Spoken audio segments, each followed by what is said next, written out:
Welcome to Target Market Insights, the multifamily and marketing podcast. Each week, John Kasman interviews multifamily and marketing experts to teach you how to find the best places to invest, attract investors, and grow your portfolio. You are listening to Target Market Insights with your host, John Kasman. Welcome to Target Market Insights, the multifamily and marketing show. I'm your host, John Kasman, and I want to thank you for joining us for another great episode. Now, if you're enjoying the show, do me one quick favor and leave us that 5-star rating and review. If there's something else you want to learn about or a question or a guest that you want us to try to get on the show, please let us know. Just drop that in the review or send me an email, john@kasmancapital.com, and we'd be happy to try to get that information for you. Now, if you haven't already, make sure you hit the subscribe button so you don't miss an episode. Now, today, we're going to be talking to Allie Langohr. Allie Langohr is the Director of Client Services at Rentsync, formerly Landlord Web Solutions, providing marketing software and services for the multifamily industry in both Canada and the United States. Now, Allie has a background in digital marketing with specialties in content creation and digital design. She specializes in branding, content, and digital marketing services for multifamily clients. Let's welcome to the show, Allie Langohr. Thank you, John. Absolutely. Allie, listen, it's great to have you on today. I went over your bio at a very high level. Why don't you take a minute or two and give us just a little bit more context of who you are and what you do? Of course, yeah. As you said, my name is Allie. I'm the Director of Client Services at Rentsync, and I work very closely with our multifamily clients to help them generate leads. So whether that be in a lease-up situation or just dealing with general vacancies and turnover, we just want to make sure that you have all of the leads that you need to fill your units. No, that's awesome. So when you think about, helping multifamily investors, we always talk, marketing and, everything from branding and positioning and some of those things.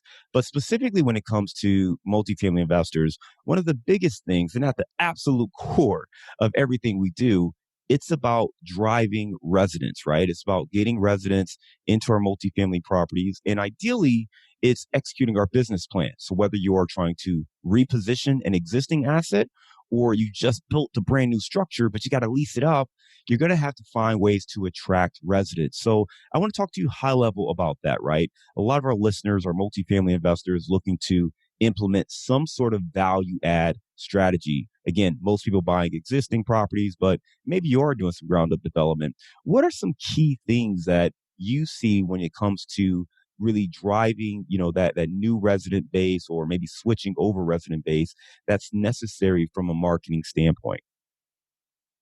Yeah, definitely. I think you kind of touched on it actually at a high level there. The most important thing to start with is the brand. So whether you're repositioning and you're working with perhaps an old brand or some preconceptions about the property, that new brand is going to be highly important to distinguish between any old relationship or any old perceptions and what you're trying to do with the development or the property once you've taken over. It's very similar in a lease-up situation with these brand new developments. You're not working with any preconceptions or any identity. So you need to build that from the ground up. So really starting with that brand is going to be crucial. And I see a lot of people not maybe spend a lot of time on that. And I think that's a huge misfire right from the beginning. Part of developing that brand is understanding who is going to be living in that building ultimately. Who are those residents that you spoke about? Who are they going to be? Once you understand that, you can work backwards and really develop a brand that is going to speak directly to that audience and help them not only find you, but immediately show interest in you and follow you throughout that process, whether it's a new development or you're under renovation. You want to capture that interest really early with that brand and have that be the thing that carries you through right to the point where that person will become a resident. Yeah, Allie, I mean, for those folks who think maybe we're talking fluff, right? Maybe it's like, oh, how important is a brand? I mean, what is a name? Maybe you could just elaborate a little bit more, like, why not just go with 123 Main Street as the address? Why do you feel it's important to name the property and actually create a brand? And maybe let's not use marketing terms, right? When we say brand, what are we talking about? Are we talking colors or what do we mean when we say developing an actual brand?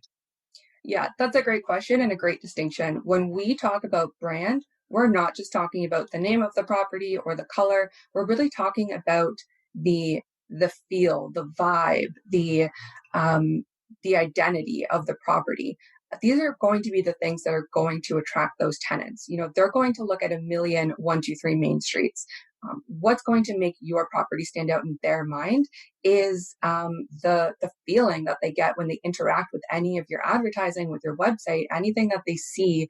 The thing that's going to stand out is the relationship between the logo, which is certainly part of the brand, the name, which is certainly part of the brand, the imagery, the renderings, the pictures, whatever you have, all of that, all the messaging, all of that is brand. And those are the things that are going to ultimately sell that prospect on the property.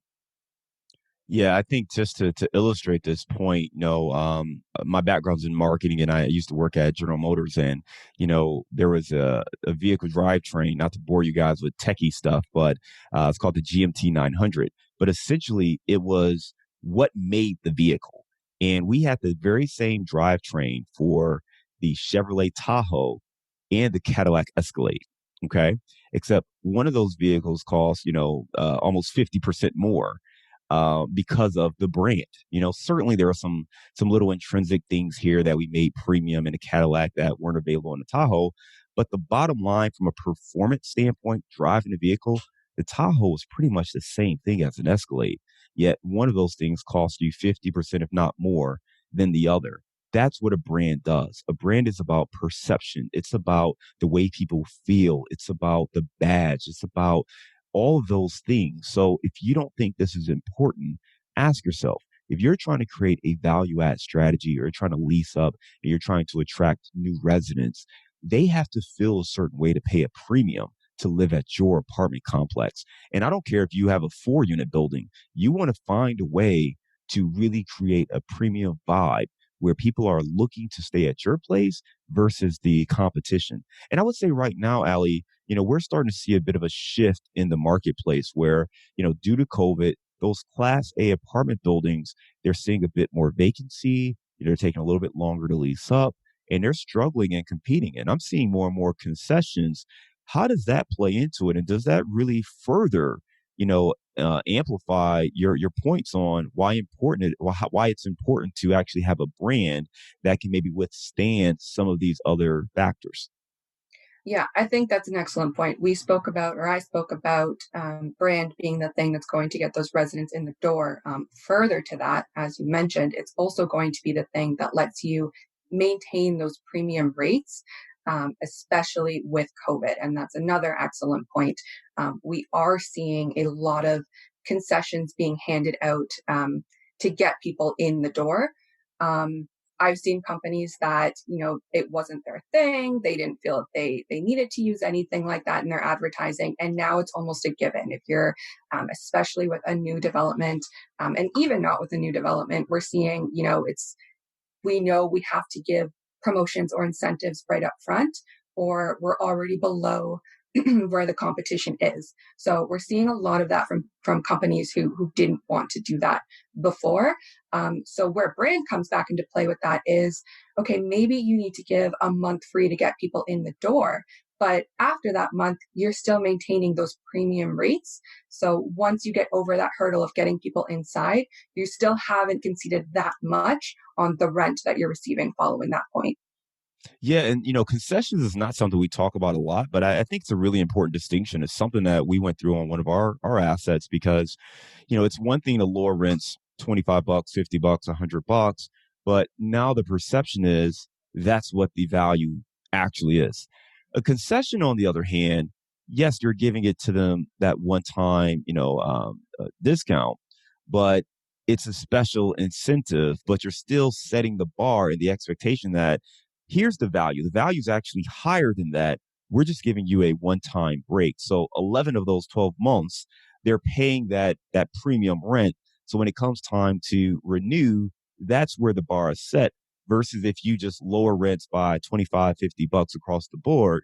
Now you have that expectation that you're playing with. So it's a little bit of a nuance, but again, if you are trying to maintain a premium look and feel or premium presence, think more on the concession side than simply lowering rents across the board. Let's transition. I want to talk more about how do we actually, now now that we've talked about branding and how important it is, how do we actually start to create that, right? I know you focus a lot on, things like website design and content and advertising. As you start looking at whether it be a lease up opportunity or a reposition opportunity, what's one of the first things you do to start really understanding what the branding needs to be and starting to create something that's more forward facing for consumers? Of course, yeah. So we try to bring in as many people that are going to be working on the project as possible. So your content writers, your designer, your project manager, developers, everybody, we get them involved as soon as possible because often before there's a brand, there's a lot of conversations and there's a lot of discovery going on. The people that we work with, they have the facts about the property and they know roughly the target demographic and they know roughly who to expect to be living there ultimately. But it's often through those conversations that we have that we start to identify the things that are going to distinguish them from their competition, and ultimately become the heart of the brand that we develop for them. So yeah, it's really just about trying to understand, a lot of the buildings might be similar in the amenities that they offer. You're going to have competition in the same location. But what have you done, or what have the developers done here to that we can really pinpoint and demonstrate to prospects to make sure that they know the quality of life and the opportunities that they're going to get living at this property, and not the one next door or down the street or around the corner. Yeah, and especially if you're in a competitive market, right? Whether it's, again, Class A lease ups, or even if you're repositioning an asset, if you're trying to take rents up from where they've been, you have to understand what your messaging is. What are you going to say? What are you going to convey to residents and prospective residents so that they feel like they're getting great value paying more for this new apartment building, based on, again, whatever amenities you're putting in, whatever else you're doing to the property. It's really important to know what to communicate so you can actually get people to be happy paying that premium. We talked a little about website design. Let's start there. I think that in 2020, 2021, people are certainly looking online. It's not just good enough to, put up a big sign in front of the building, or put an ad in the newspaper. So as we talk about actually connecting and engaging with prospects, where are some of the places that you are focusing on in the digital world? That's a great question. And there are quite a few places that we're focusing on. I think you made a good point about foot traffic there. People knew that they needed to have a virtual presence. Maybe they paid it a lot of attention, maybe they didn't. But one thing I'm noticing after COVID or during COVID is that people are struggling to replace that foot traffic because people aren't really just walking around leisurely on the streets anymore and happening upon your sign and thinking, hey, this looks pretty cool. Maybe I'll choose to move here. The way that people are finding things has completely changed. And one thing that I'm finding when people are turning more to virtual digital advertising is that they're worried about that loss of foot traffic and they want to make sure that they have that virtual presence to replace that. So how do we do that? There's a lot of different ways. Of course, the website, but you can put up this beautiful website that's completely optimized, very easy to use, all of these great things. But if nobody finds it, then you're not really doing anything to replace that foot traffic or even to just, focus on your digital presence. So one thing that I particularly focus on is Google Ads traffic. I love Google Ads because it is the best way to capture attention when people are presently demonstrating the intent to look for and convert on their apartment searching journey. So they're in that moment when they're saying, right now, I want to look for an apartment and find an apartment. It's not, they happen upon your sign on the street, or even if you're using Google Ads, display advertising or social media advertising where you're reaching them passively, you're capturing their interest right in that moment where they're saying, this is my intention right now, this is my focus right now. And you're directing them right to your website. So it's also great to use ILSs, so internet listing sites like Zumper, Zillow, even Facebook Marketplace, apartments.com.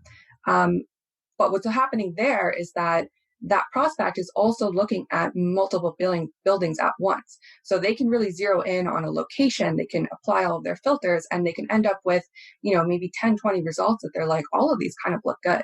But when you're using Google Ads, you are bypassing a lot of that. They're going to look at less options in that moment. And you're sending them right to your website where they get to engage with more content than they see on those ILSs. So in terms of replacing that foot traffic, emphasizing that brand, trying to cut down on the other options and the shopping around that goes on when people are looking for apartments, using Google Ads to drive traffic directly to your website is, in my opinion, one of the best things to be doing right now, especially through COVID.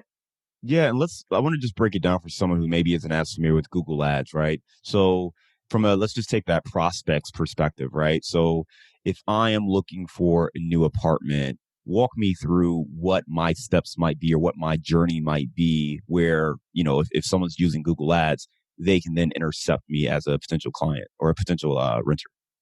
For sure. So to answer that, I'm going to actually take it a step back, because the first thing that we need to do as advertisers is make data-driven assumptions about what you're going to do when you are starting that search for an apartment. So Rentsync has done, hundreds of these. We know exactly the keywords that people are going to use.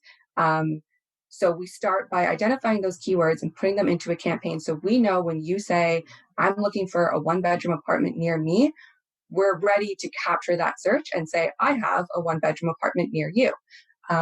Beyond that, we also want to say, you know what? We know that people are looking for a one-bedroom apartment that is close to transit. And we can use those keywords as well to really distinguish us from the competition and say, we know exactly what you're looking for, down to, the finest detail. Come have a look at us, make sure we're right for you, send us your name and phone number and email, and, we'll make this happen. So to play that back, let's say I used to live in Chicago, so let's just use Chicago. A lot of people are familiar. So if I'm online and I put in a Google search and say, one bedroom apartments in Lakeview, which is a neighborhood in Chicago, I hit the enter button, then you would have some sort of message or ad that would serve up at that moment saying, hey, here's a one bedroom apartment in Lakeview. And, basically it's answering exactly what I was looking for. So in theory, or, what happens is a resident or a prospect could potentially click on that. It drives them to that website for the one bedroom. I learn more about, the apartment community, and then I can go ahead and put an application or do a virtual tour or anything like that right there on the website. Exactly. And that's a really great point, where with the keywords we're using, we're matching that search term in the ad copy. So if you search for one bedroom apartments in Lakeview, that's exactly what you're going to see. And you're less likely to say, that's not quite what I wanted, because we've matched that and we've already identified that we're checking all of your boxes. So, come to our website. We've got what you need. And I think that's really key, right? I mean, because now I don't physically as a prospect, I don't physically have to drive to Lakeview, walk around apartments and looking, okay, that building looks nice, or what about this one? I can actually just sit in my chair. I could do it from Cincinnati. You could do it from St. Catharines. And if you were moving or, going to be there next year or whatever the case is, you can now look it up. And that was something I struggled with when I first moved to Chicago, because I was living in Detroit and it was impossible to, actually look at these apartments. You had like 5 or 6 pictures that you could look at. And, I hoped when I went in town for the visit, one of them was a good apartment, because that was pretty much the only trip I had to make that decision. But now the way technology has evolved, and now that people are starting to understand how important it is to have a digital presence, you can get a lot more context. Walk me through like just that progression, right? It's not now just about having 5 or 6 pictures. There's a lot more we can do. And I know in this virtual world, especially with COVID, with people doing virtual tours, how deep can that experience actually go? And for someone who is, let's just use that search we talked about, if someone were going from that Google search, what steps in the process can I take? How far down can I get to actually, maybe even, sign up and get a lease for an apartment online? Yeah, I think progression is really the right word to use here because I would say for years we were encouraging people, you want to have more than 5 photos up. You want to make sure that they're really nice photos that you've covered every room. Um, Virtual tours are great. You should be using them. And then suddenly it was like, okay, you need to have more than 5 photos up. You need to make sure they're great. You need to have these virtual tours because you don't get people who want to walk through the entire building. You don't get residents who might already be living there who are comfortable with having people in and out all the time. So we had to really adapt and adapt very quickly. And we saw this across the entire industry, the things that people were supporting and opening up room for, including virtual tours, that shift happened very quickly. So I see virtual tours that cover, the different suite types, that cover the amenities, that, walk you through that lobby, that really take that experience that you would have in person and make it happen completely online. And I think that will absolutely stay popular, even once COVID is not such a major presence in our lives. You'll still see people who don't want to go to the property until they've had that experience virtually. And perhaps that's the only experience they're going to need to have. So virtual tours are extremely important, not just now, but it's certainly in the future as well. Beyond that, some other things that people can do, video walkthroughs. I've seen companies that simply offer, a FaceTime tour if they don't have a virtual tour available or they want to give that personal touch. I mean, virtual tours are great, but it's still just you navigating through the space. With having your agents use a video call, they can really personalize and point things out and talk to you about your interests and the things that you care about and make sure that you're seeing those things as well. So there's still some personal touches there. There's still some, intimate interactivity beyond just the recorded views of these spaces. And I think those will remain very important as well. No, I think you're spot on. Is it fair to say that those properties that are not focusing on the virtual and digital experience are really lagging behind at this point going forward? Yes, I think we said that pre-COVID, and now there's just, unfortunately, there's no excuse. Like we need to be here. People are adapting. They're expecting these virtual experiences, and I think there will be a lot of changes once COVID again is not such a major presence in our lives. But I don't think that comfort with virtual experiences is going away. If anything, it's become more prevalent, it's become more comfortable, and it's become more expected. So if you haven't bought in to all of the things that digital marketing, virtual spaces, virtual advertising can do for you, you're behind and you need to catch up. Yeah, and I think too, like, I mean, obviously, it's one thing if you have a just a vacant unit and you want to show it to people to do a virtual tour, but if you are also trying to demonstrate a new unit, and maybe you don't have it physically ready, if you're doing a lease up and maybe you've got some units coming down the pipeline, they'll be available in 3 weeks or 4 weeks, or you're repositioning a current asset and your foot traffic is down, it can be very hard to demonstrate that, and a lot of people just simply don't have the skill set to do it themselves, or maybe they have someone who's helping them with the website but not a holistic approach to their digital marketing. Talk to me a little bit more about the services that Rentsync offers to actually provide kind of that full suite solution for real estate investors, especially in the multifamily space. Yeah, of course. I'll start by talking about the digital marketing side because I did mention a lot of different mediums that you can use to achieve that your advertising strategy. So we talked about ILSs, we talked about Google Ads, there's social media, there's branding, there's websites. All of these things we offer because we know that each of them plays a role in this strategy. Often we see people kind of isolate and focus in on one, and they think that if I just use social media or I just use ILSs or I don't need a website, but I'll get my ads up, that's going to be enough. And really, I think that each of those play a very important role in that overall strategy. And the most success is seen when you um, use them to accomplish what they are good at to achieve your overall goals. So from a marketing strategy perspective, we offer all of those services. Beyond that, Rentsync is also a platform where you can manage your website. So it functions as a content management system. And it's also a syndication platform so that you can manage not just your website content, but your ad content all in one place and have that sync out to multiple different listing site partners that we have. So that saves you time, it saves you money, it gives you a lot of control. It puts all of your data insights in one place as well, so that you can just very easily manage and keep an eye on things and have the ability to pivot or to make those data driven decisions by logging into one platform.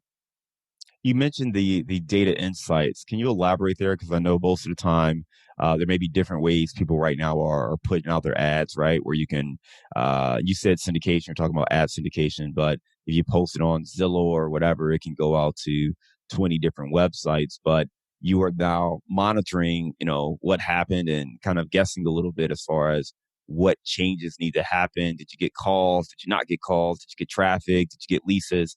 I know you guys have some proprietary approaches where you actually can create or gather some of that data and actually help inform what needs to happen next. Just to tell me a little bit more about that. Sure, yeah. So we have an insights or reporting section in our platform where all of that aggregate data from every website that you're using, as well as your own website, all is put into one platform. So why that matters is because people often look at what's happening divorced from those numbers. So they might say, I feel like I didn't get as many phone calls. Okay, let's go into the data and see, one, is that true? Two, where did you lose those phone calls? Three, what can we do about it? Also, people often look at just volume and their experience with the interactions or with the leads. We really encourage people to take that a step further and look at your cost per lead, and one step even further, look at your cost per lease and really determine which advertising sources are working for you. And you can't do that if you're not looking at the data, at the analytics, at those numbers. So that's something that we really stress, and we work very closely with our clients to not only do that on their behalf, but also to educate them on why it's so important and how they can pick that up on their own end as well. Yeah, I mean, I think if you're a property owner, a leasing agent, a property manager, you just talked about focusing on the cost per lease.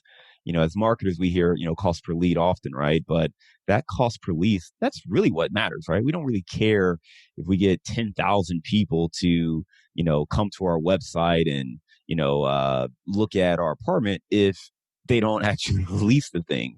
If I get one, but that one person actually comes through and leases, that's great. So focusing on the cost per lease and using that as a core metric makes a ton of sense. And I do say we know that it's going to be more and more competitive based on COVID and everything else. If you are one of those people, you have to be proactive in understanding what's happening. There's a sea of information, and you really need to focus on the key insights that can drive your business. I mean, that could be the difference from an apartment syndicator making his returns and delivering strong IRR for his investors, or having some vacancies and low traffic and maybe falling short of that. It's the difference between a property manager and a leasing agent keeping a client. I mean, at the end of the day, everything rolls downhill. So if the performance is not there, somebody's going to, take the blame or get the fingers pointed at them. So you really want to make sure that you are equipping yourself with as much insightful data as you can so you can make smart decisions. And it sounds like your team has built kind of a platform that makes it easier for investors, property managers, leasing agents to figure out what's working and make adjustments so they can really lock in and get the lowest cost per lease possible. Um, you talked a little about social. I know some folks are still like warming up to social. Maybe you have a Facebook page for your apartment complex. How important is social? Should we actually be spending a lot of time on social, or what role does it actually play as an apartment investor? Yeah, so I think social is important and it does have a role to play, but it's very important to understand what that role is. I think I mentioned earlier that with things like ILSs and Google Ads, you're talking to people when they are demonstrating that intent to search for and convert on an apartment. With social, you're reaching them more passively. So, they're scrolling through their feed, they're looking at their peers' commentary on the news or whatever, they might not be in the mood to kind of intercept that or be intercepted by that advertisement and make a decision that is, where am I going to live? So where I like to focus on social or see the advantage of social goes back to brand. Um, Brand awareness is so important, and it's often achieved visually. And social media is a very visual medium. You can intercept those moments where people are just scrolling a little bit absent-mindedly with videos, with images, with any concession that you're offering, any of those kind of quick messages or visuals that are going to capture that attention. And you are going to see leads generated from those interactions. But more importantly, you're going to work on establishing that brand.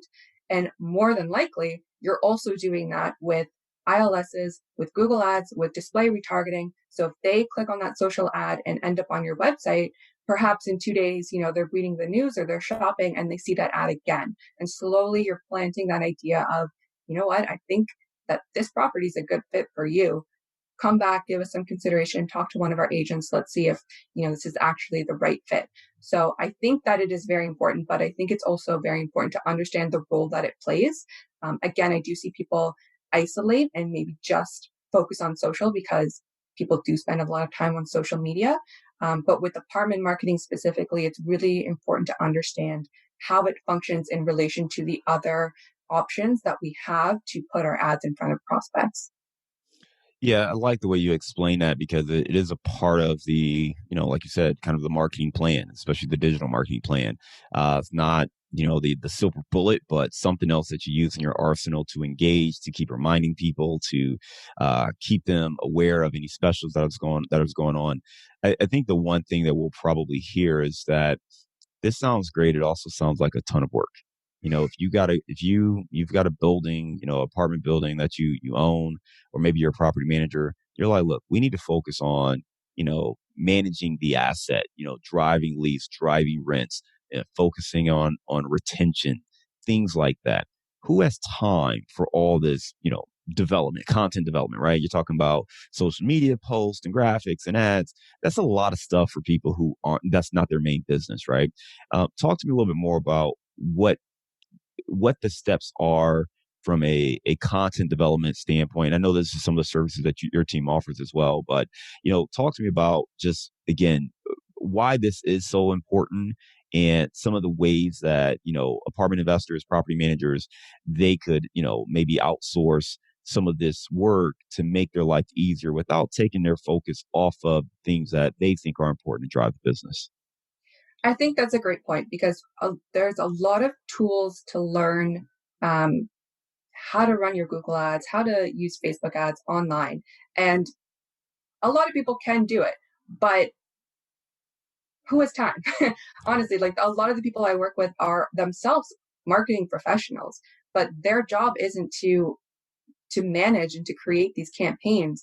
And often their skill set is not even um, best developed in these areas. So it's very important to work with experts in each of these fields. And working with a team like ours at Rentsync, you do get a collection of experts in each of these fields. It's very easy to become an expert in one or maybe two of them. It's a lot more difficult to manage your regular workload and also provide that same level of expertise on all of these other levels.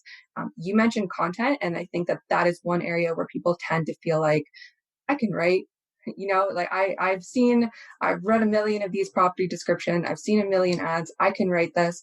But I would argue that the content creation is one of the most difficult pieces. I don't think people realize how hard it is to craft a really effective message, whether that's, a long property description or, a 30 character headline.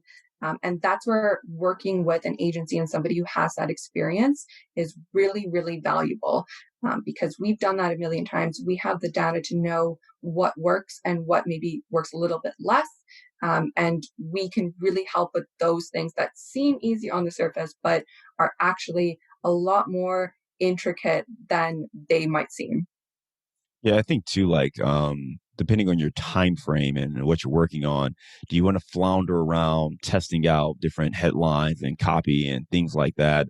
Or do you want to tap into a resource that has the insights of, hey, based on the data and analytics, this is more likely to drive a response or, greater engagement than, something else you write. And it may seem silly. It may seem like a little tweak, but, words matter, especially in the digital space. I can say small or I can say cozy, but, if I write one of those words when I'm listing an ad, the way the algorithms work and the way people are going to perceive it in a split second, it's going to have major differences. So you just need to understand like the different mediums, and you certainly want a partner that has that capability.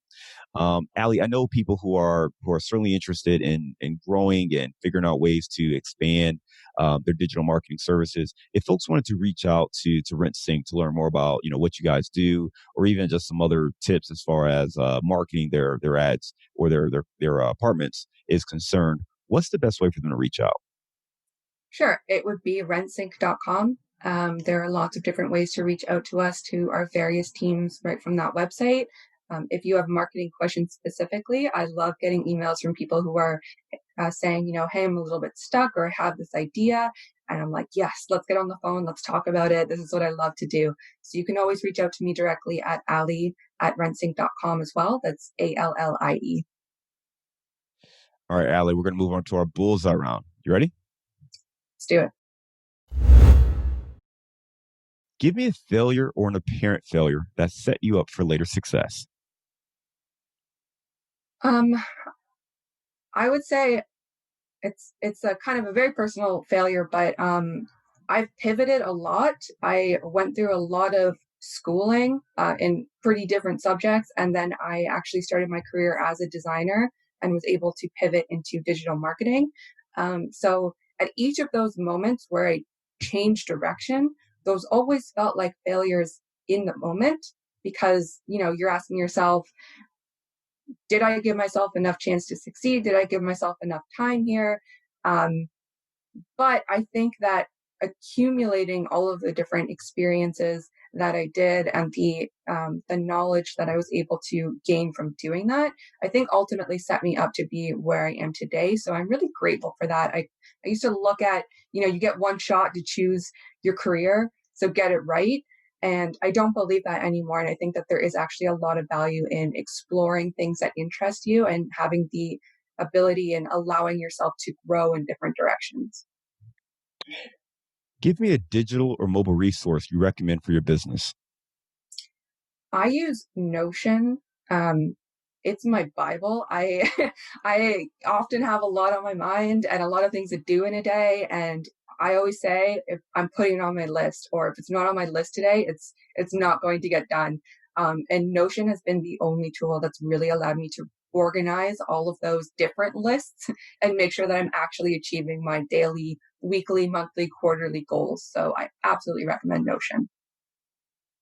Give me the book you've recommended or gifted the most in the last year. Radical Focus, which was actually recommended to me by our VP of Marketing, Mitch Fanning.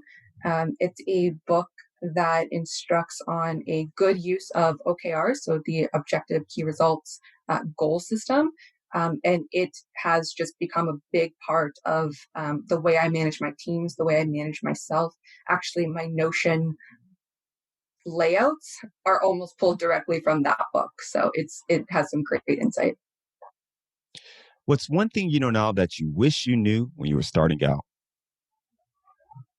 I think going back to my failure, I think it's okay to fail. It's okay to not be perfect and to get everything right the first time. As a digital marketer, there's going to be testing and there's going to be learning opportunities and there's going to be pivots. So extending that same um, allowance to your own life and the things that you do with yourself, I think is really important. And I wish I knew that 12 months ago. Give me a daily habit that helps you stay focused on your goals. Stretching. Working from home, when we worked at the office, it was really easy to go get up, go for a walk, go grab a coffee, go have a conversation. Working from home, I feel like I sit down at my computer at the beginning of the day and I could potentially knock it up until the day is over. So I really had to force myself to interrupt that time spent staring at the screen and just getting up, stretching, moving, relaxing, and then getting back into it. What are you curious about right now? I'm curious about the post-COVID world, and I use that term lightly because I don't think we'll ever be, oh, that was a crazy time, but it's in the past. I think that a lot of what is happening right now is going to carry with us, and I'm very interested to see what sticks, not just, from the things we talked about today, but in our personal lives and our interactions with others as well. All right. We mentioned St. Catharines. That's where you're located right now. Give me the best place to grab a bite in St. Catharines. I'm going to say Rise Above. It's a completely vegan restaurant. I've been a vegetarian for long enough to know that, or to have that experience where you go to a restaurant with your friends or family and your only option is a weird veggie burger and a salad. So I love vegan or vegetarian restaurants because I can eat anything on the menu, and also it's all delicious. There you go. My wife is vegetarian, so she certainly understands that dilemma where she's like, do you want a salad or the one veggie burger option that who knows how it's prepared? So Yeah, it that's has a good corn in option it there. for some reason. Yeah, exactly. You gave your contact info a little while ago, but again, want to make sure we get it for people. What's the best way to get in touch with you? Of course. Yeah. So find me on LinkedIn, Allie Langohr, or reach out to me directly at Allie@Rentsync.com. And Allie, I want to just recap a couple of things, right? Because you gave so many great insights about one, why a brand is so important for multifamily investors and operators. Because, there's so much competition right now, just like in any other business. If you are trying to drive a premium price tag for your rentals, you really have to give people the feeling, right? People pay a premium for how you make them feel, not necessarily based on the material or anything else. So you have to find ways to make people feel like they're getting great value and it's worth paying that extra dollar to get to it. So love your insights on branding. Really like the way you talked about understanding our web strategy, understanding Google ads, and understanding how we build a digital presence that works cohesively. I wrote down in my notes here what you said about, transitioning from focusing on cost per lead to focusing more on the cost per lease, ultimately focusing on the data and the insights that make it easier to do business. And I know you guys focus really on the larger companies, property management companies. Could you give us just a little context to some of the companies that you are working with right now?